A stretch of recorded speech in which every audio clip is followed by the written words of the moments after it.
Assalamualaikum warahmatullahi wabarakatuh. Hi everyone, I'm Jesselin Daneva Sitompul from Group 5.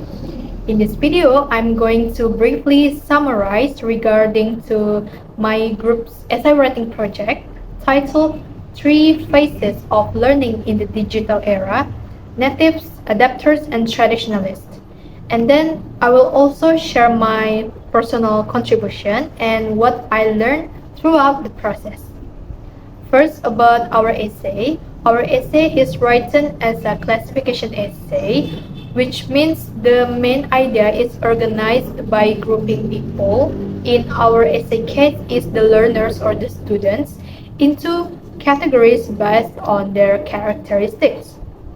Then the theme for the essay, we choose classifying students' learning preferences in the digital era, which means we explore how students in today's digital age can be categorized based on their interaction with technology and their preferred learning styles. Well, the essay begins by highlighting a key issue in today's classrooms, which is about the widely use of digital technology like smartphones, which can help students learn but also can distract them.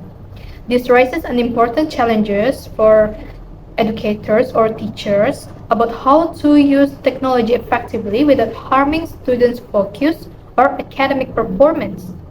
Next, for our thesis statement is students in the digital era can be classified into three main categories: digital natives, adaptive learners, and traditional learners, each of whom shows different learning preferences in responding to technology.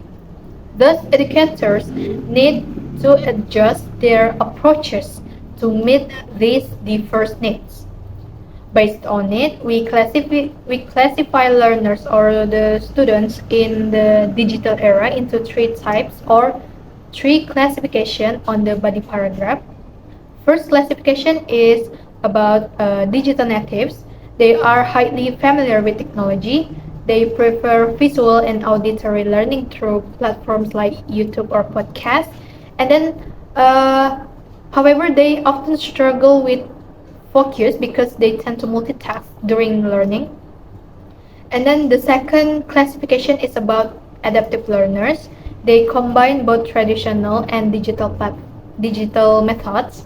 They are comfortable reading articles or ebooks while also using handwritten notes and digital tools like note-taking application. And their flexibility helps them to adjust, but the frequent switching can lead them to their cognitive overload.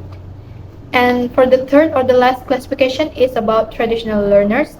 They rely more on face-to-face learning and printed materials.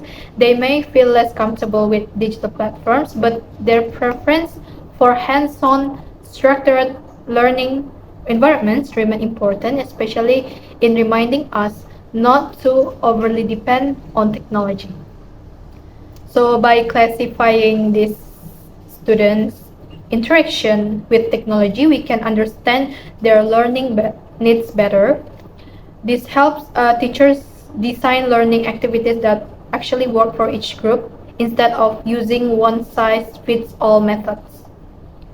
And for the conclusion, we put the suggestion there, which is that educators or teachers should combine different teaching strategies.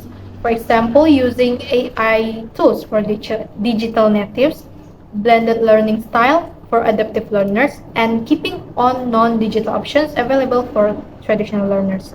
This inclusive approach can help all students can succeed in their own way.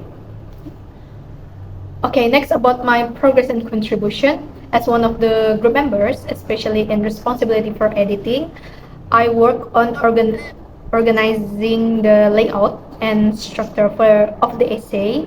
I made sure it followed academic formatting guidelines, and the essay graphic organizer was clean, consistent, and free of typos or errors. And one of the things I learned from the progress was how to follow APA citation rules properly.